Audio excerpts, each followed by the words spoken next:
Welcome to Jayanthi's kitchen. ನಾನಿವತ್ತು ಮನೆಯಲ್ಲಿ ತುಂಬಾ ಕೇಕ್ ಇರುತ್ತೆ, ತಿಂದಿರೋದು ಹಾಗೆ ಇದ್ದಾಗ ಅದನ್ನು ಈ ರೆಸಿಪಿ ಮಾಡ್ಕೋಬೋದು. ಯಾವ ರೀತಿ ಮಾಡೋದು ಅಂತ ನೋಡೋಣ. ನಾನು ಒಂದು 6-7 ಪೀಸ್ ಕೇಕ್ ಪೀಸ್ ತೊಗೊಂಡು ಅದನ್ನು ಈ ರೀತಿ ಪುಡಿ ಮಾಡ್ಕೊಂಡಿದ್ದೀನಿ. ನಮ್ಮ ಮನೆಯಲ್ಲಿ ಸ್ಟ್ರಾಬೆರಿ ಫ್ಲೇವರ್ದು ಕೇಕ್ ಇತ್ತು, ಅದನ್ನು ಈ ರೀತಿ ಎಲ್ಲ ಪುಡಿ ಮಾಡಿಟ್ಕೊಂಡಿದ್ದೀನಿ. ಈಗ ಒಂದು ಬಟ್ಲಿಟ್ಕೊಂಡು ಅದಕ್ಕೆ ನಾನು ಬೆಲ್ಲದ ಸಿರಪ್ನ ಸೇರಿಸ್ಕೊಳ್ತಾ ಇದ್ದೀನಿ. ಒಂದು 3 ಟೇಬಲ್ ಸ್ಪೂನಷ್ಟು.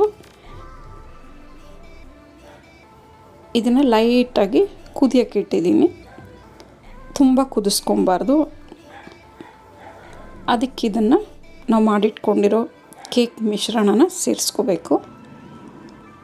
ಈ ರೀತಿ ಅದರಲ್ಲೇ ನೀಟಾಗಿ ಎಲ್ಲನೂ ಕಲಿಸ್ಕೊಂಡು ನಾನು ಕಡಲೆಪಪ್ಪು ಪೌಡರ್ನ 1-2 ಟೇಬಲ್ ಸ್ಪೂನಷ್ಟು ಸೇರಿಸ್ಕೊಂಡಿದ್ದೀನಿ. ಮತ್ತು ತುಪ್ಪ ಸೇರಿಸ್ಕೊಳ್ತಾ ಇದ್ದೀನಿ. ತುಪ್ಪ ನಮ್ಮ ಇಷ್ಟ, ನಾನು 1 ಟೇಬಲ್ ಸ್ಪೂನಷ್ಟು ಸೇರಿಸ್ಕೊಂಡಿದ್ದೀನಿ. ಇದನ್ನೆಲ್ಲನೂ ನೀಟಾಗಿ ಮಿಕ್ಸ್ ಮಾಡ್ಕೊಬೇಕು.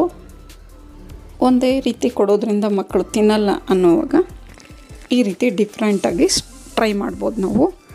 ಈ ರೀತಿ ಇದನ್ನೆಲ್ಲ ಮಿಕ್ಸ್ ಮಾಡ್ಕೊಂಡಾದಮೇಲೆ ಚಿಕ್ಕ ಚಿಕ್ಕ ಬಾಲ್ಸಾಗಿ ನಮ್ಗೆ ಯಾವ ಶೇಪು ಆ ಶೇಪಲ್ಲಿ ಉಂಡೆ ಮಾಡ್ಕೋಬೋದು.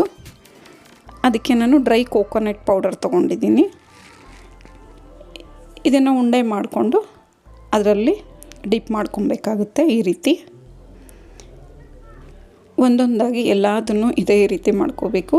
ನಮಗೆ ಇಷ್ಟ ಬಂದು ಶೇಪಲ್ಲಿ ಮಾಡ್ಕೊಬೋದು, ಇಲ್ಲ ಚಿಕ್ಕ ಚಿಕ್ಕ ಪೀಸಸ್ ಆಗಾದರೂ ಕಟ್ ಮಾಡ್ಕೊಬೋದು. ಒಂದು ಮೋಲ್ಡ್ಗೆ ಹಾಕಿ ನಾನು ಬಾಲ್ ಟೈಪ್ಸ್ ಮಾಡ್ತಾಯಿದ್ದೀನಿ.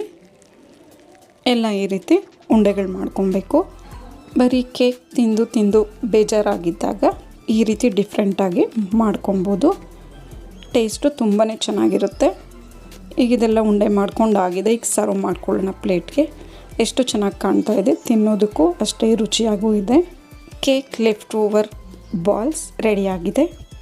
ಈ ರೆಸಿಪಿ ನಿಮ್ಗೆ ಇಷ್ಟ ಆಗಿದ್ದಲ್ಲಿ ಲೈಕ್, ಶೇರ್ ಆ್ಯಂಡ್ ಸಬ್ಸ್ಕ್ರೈಬ್ ಮಾಡಿ. ನಿಮ್ಮ ಅನಿಸಿಕೆ ಅಭಿಪ್ರಾಯವನ್ನು ಕಮೆಂಟ್ಸ್ ಮೂಲಕ ತಿಳಿಸಿ. Thank you for watching.